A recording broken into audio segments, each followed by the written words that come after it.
Hi, everyone. Welcome. For those who do not know me, I am Susan Barashai, founder of C Admissions. We work with candidates on the MBA strategy. So that goes from school selection, positioning, the full application process, goals development. And today we're specifically talking about how Sloan, Booth, and Tuck evaluate engineering PM backgrounds. So if that's you, you're in the right place. If you're curious about how this is evaluated for future applications, you're also in the right place. So why don't we just get started?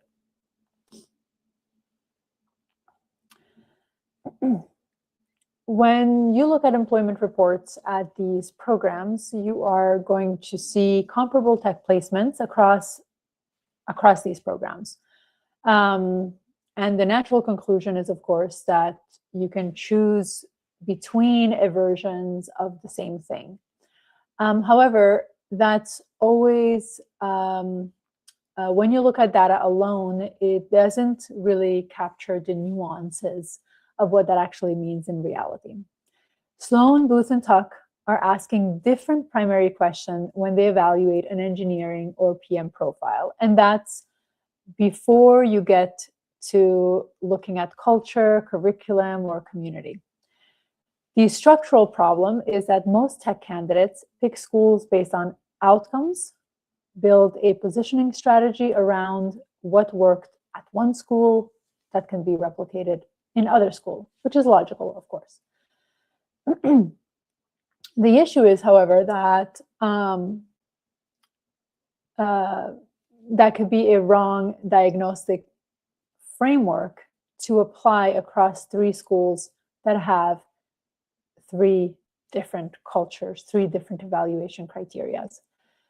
The strategic implication, is that there is no universal positioning for tech background at this level. There is Sloan positioning, there's Booth positioning, there's Tuck positioning, and they require fundamentally different reads of the same experiences.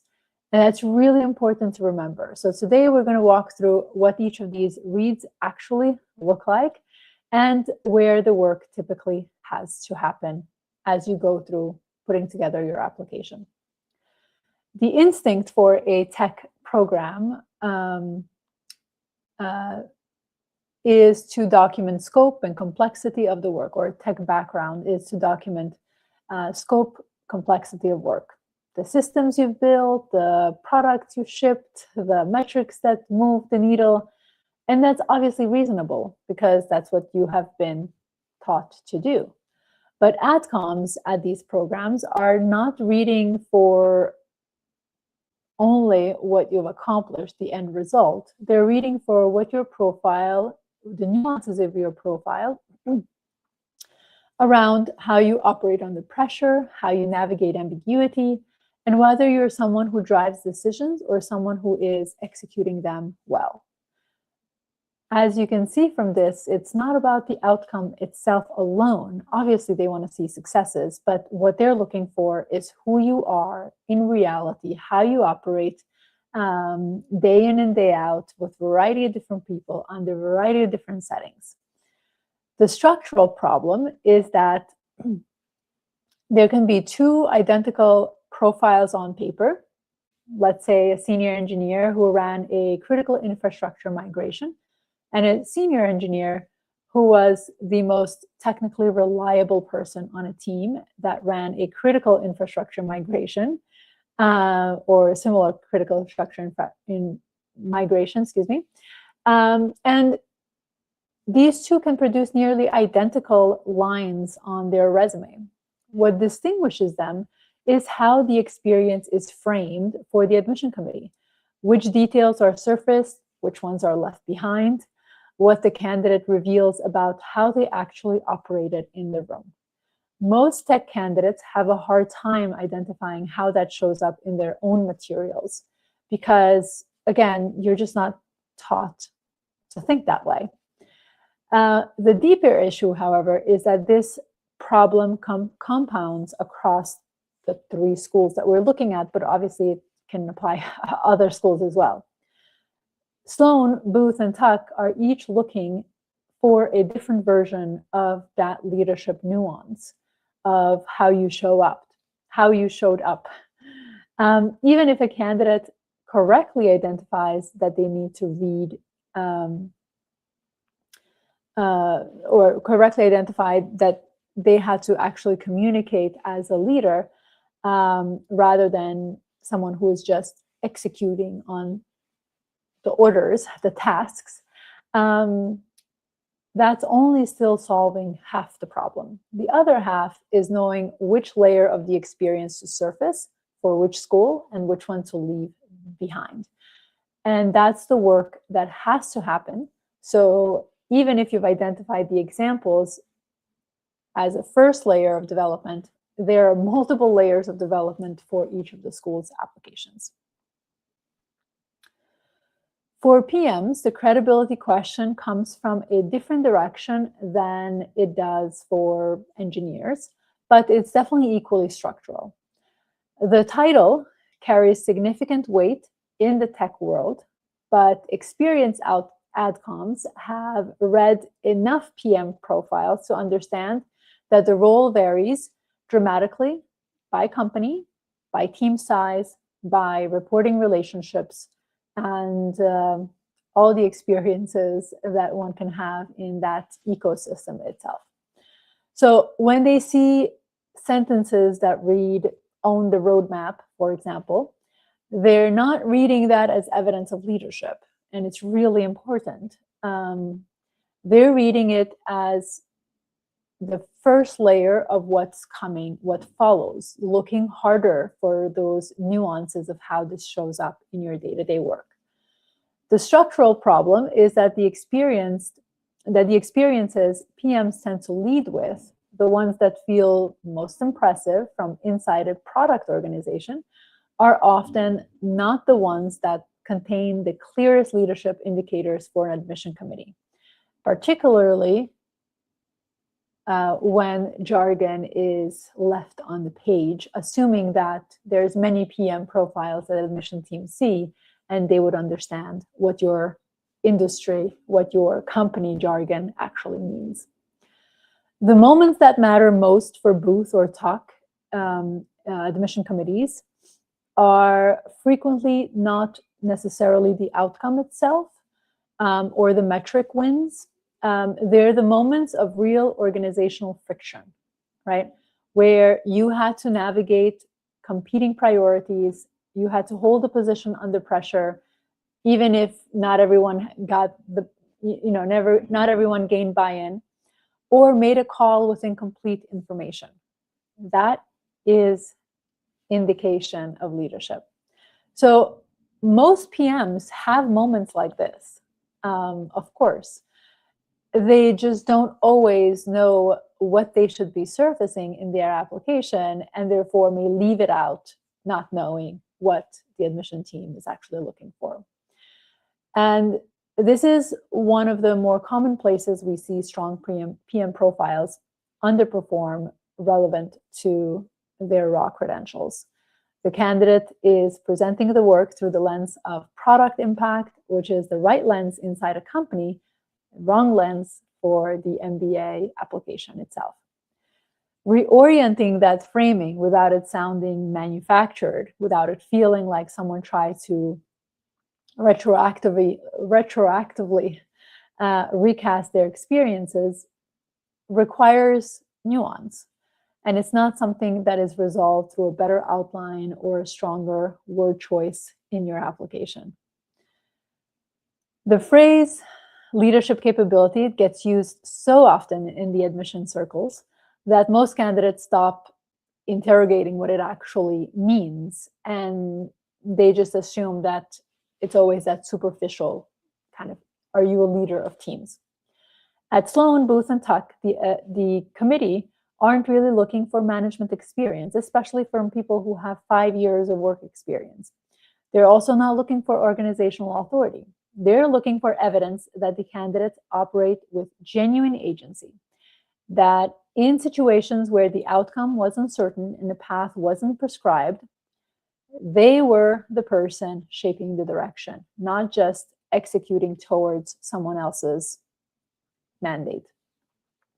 The structural problem is that this nuance is genuinely present in most strong tech backgrounds, but it tends to be buried underneath the professional framing that is often forgotten to be actually added to the page. The way engineers and PMs are trained to talk about their work emphasizes outputs. What was built, again, what was shipped, what was the impact, how did the launch go? That framing doesn't really capture what Adcoms are looking for when it comes to leadership. Now, that doesn't mean that leadership wasn't there. It's that the way the work gets described makes it invisible, or makes you or the applicant is assuming that the admission committee reader will understand without you actually putting it on paper.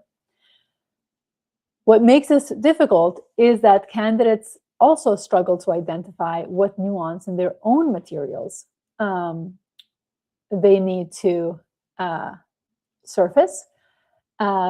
And oftentimes that doesn't happen through introspection alone, because you're too close to your own story. You know what the work felt like from the inside, and what familiarity, rather, that knowing makes it hard to see what the records essentially show. Because for you, it may be normal. It may be everyday work, right? One of the things that we do in early stages when we work with clients, with applicants at C-Admission, is read a candidate's profile the way Adcom would. When we even have the consultation calls considering working with individuals, we are looking for specific leadership evidence, where it's absent and what material exists to build from. Now, obviously, if we have more time, there's opportunities for us to guide further development in one's profile. But that's a very different kind of approach than just editing essays or resumes, or workshopping an essay in and of itself. So as you go through this process, do remember that you need outside perspective, even if it's not a coach, because you yourself are too close to your story and you're filling in the gaps that you may assume are evident, but they're not, from someone who has never met you before, but reads your application for the first time. So let's go through how each of the schools evaluate a candidate, starting with Sloan. Sloan is probably the program where strong technical background feels most intuitively aligned. You assume going in that they understand you. The school has genuine credibility in the tech industry. The culture prizes rigor, and the action learning model puts candidates in front of real organizational problems from early in the program. All of that creates a natural pull for engineers and PMs. But the familiarity of the environment can lead candidates to over-index on the technical framing, assuming that, again, Sloan is accustomed to getting PMs and they will understand where you're coming from. And obviously, that's really an area where your application is going to start underperforming. The structural issue is that Sloan's evaluation isn't looking necessarily for technical excellence. They're really looking for an assessment of whether you can operate at the intersection of technical and organizational complexity, where you can take what you know from or about systems from your own experiences or products, and your execution of the work that you have done, and apply it inside the messiness of how organizations actually work. The candidate Sloan moves past, rejects, are often technically strong, but haven't demonstrated that they understand the organizational dimensions, of the problems that they're solving. The work reads as sophisticated inside an engineering context and thin inside a business context. And you are applying to business school, so you must adjust your communication, your presentation to meet your audience. Now, the deeper implication is that the Sloan applications from tech candidates do require a specific kind of translation that isn't, again, obvious from the outside. The focus is not about softening your technical material or adding a leadership spin on top of it. Rather, the challenge is to show how the technical work created organizational consequences. That means what did you have to navigate, who you had to bring along to influence, what was required beyond your technical competence to actually complete the work that you were doing. That evidence is always going to live in your profile, and it's always going to be different from person to person, because just like I talked earlier about, PM is a very popular title, but it means different things in different contexts. Booth is an intellectual culture in a way that creates a specific challenge for tech candidates, and it often doesn't always register until your application's in trouble. The program draws people who argue with ideas, test their assumption, and operate from analytical first principles. And the admission process is designed to surface whether an applicant actually does that or just has strong track record and doesn't necessarily belong there. For a tech candidate, those can look quite differently. The structural problem is that the engineering and product management cultures tend to reward clear, efficient thinking about concrete problems. That's definitely a strength. But Booth also evaluates individuals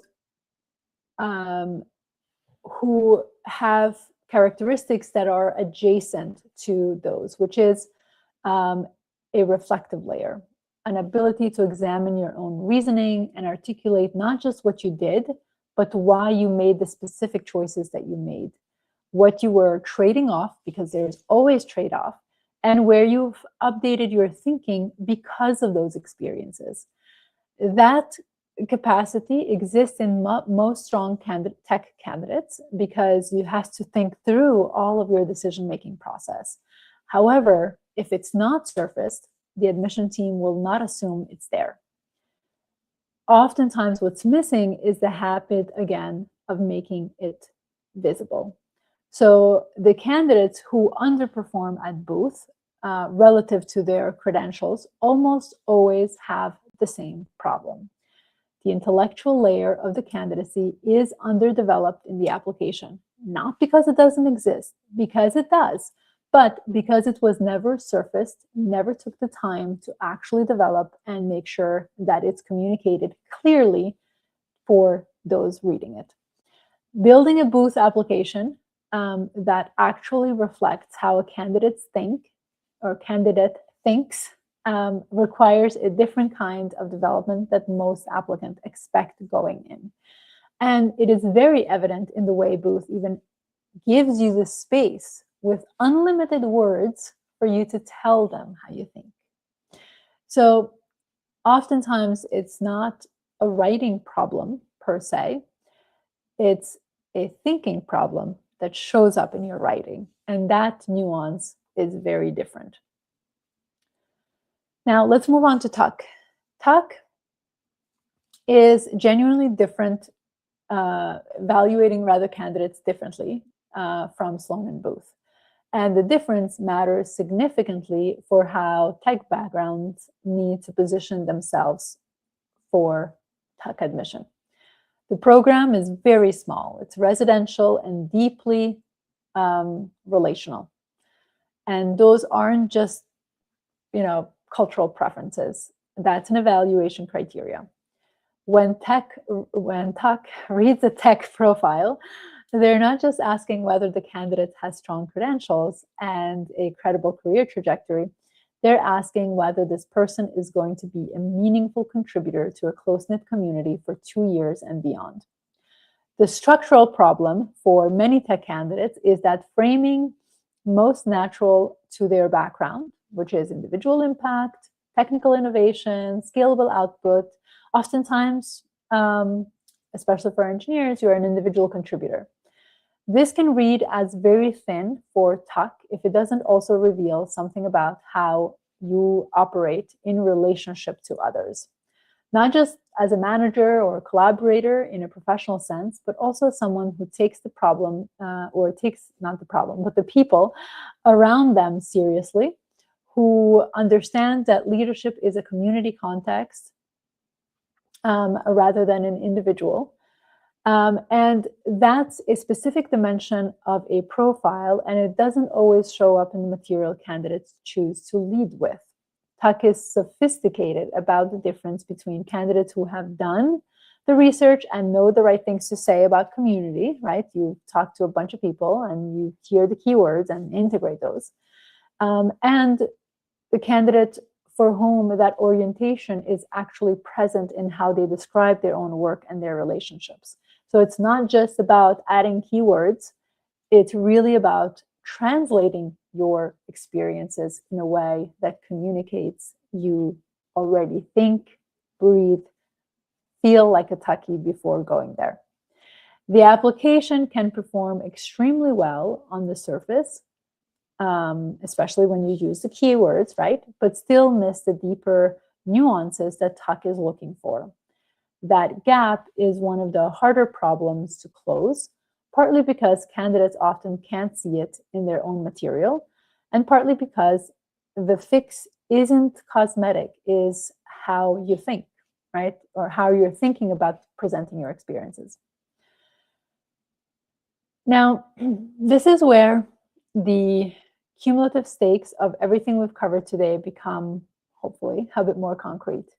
The assumption most tech candidates are operating on is that strong application to one of these programs can be adapted to the other with moderate adjustments. Maybe different essays, slightly different framing, same core positioning. In practice, that assumption produces a specific kind of underperformance that's hard to diagnose because the application can look and feel really strong. The structural problem is that Sloan, Booth, and Tuck can have a primary question they're asking when they read each tech profile. And those questions are definitely very different from one another. And obviously it's going to be surfaced in your positioning, not just in your writing, but the actual strategic layer underneath your writing. This has to be built differently for each school. Otherwise, you are not addressing what they're looking for. What Sloan needs to see in a technical candidate can create noise for Tuck, can make someone reading your application at Tuck feel like you don't belong there. What Booth evaluates isn't what Tuck is prioritizing. And leading with the Tuck-oriented framing at Booth produces an application that reads as warm and community-driven, but intellectually undercooked, which means you don't belong there. These aren't minor adjustments. They're different reads of the same materials. And oftentimes when you see applicants get admitted to one school and not another, that typically is an indicator. Most candidates don't have the nuance in their framing when they start the process, and there's no clear way to build it through research alone. The schools are not going to fully publish their evaluation rubrics. Alumni conversations are definitely going to give you culture. They're going to give you nuances of their own experiences and how they leverage the school, but they're not going to give you also the criteria. What the evaluation actually rewards is the kind of judgment that comes from having worked inside the process across a large number of profiles and outcomes that can help you see what it is that you're missing in communicating that experience. That's the work, and it's the work that determines whether the final application reflects what you have actually done, and it's an honest and genuine reflection of who you are, and but obviously presented to different audiences. So everything we covered today applies at a level of the profile type. So the engineering background, the PM background, the structural skepticism that come with those kinds of backgrounds, and the different lenses that Sloan, Booth, and Tuck are evaluating or applying to evaluate candidates. What it can tell you is where your specific profile sits within that landscape. Which of your experiences contain the leadership nuance, which school's primary question your background answers most naturally, where the friction lives because you're inside a process and it's hard to course correct. That's obviously not a gap you close through more research or better presentation in the abstract. It requires someone reading your actual materials, your resume, your work history, your goals, your planning, etc., and tell you clearly what's working, what's creating doubt, and what needs to shift before you build anything or before you build an application. So we do have a profile evaluation here at SIA Admissions, and that is the first step of any conversation. Not any conversation, it's the first step of a conversation. This is a written profile evaluation. So you don't need to get on a call. It's specific to your background, and it tells you where you actually stand across your target schools. It is evaluated by me. So if you are submitting one, which you can find the link in the description below, make sure you include your resume, because it helps me be more nuanced in my evaluation and in my recommendation. But if you're further along in the process, and we have about 6 months, 7 months or so until round 1, and want to move directly into a strategic conversation, the consultation link is also in the description. The candidates who come out of events like this and do something with this information are really the ones who are starting to close the gap between their credentials and their outcomes, because they're understanding what it is that their profile needs to communicate. Not that it's not there. You just need to make sure that you're communicating before the stakes become much more real in decision outcomes.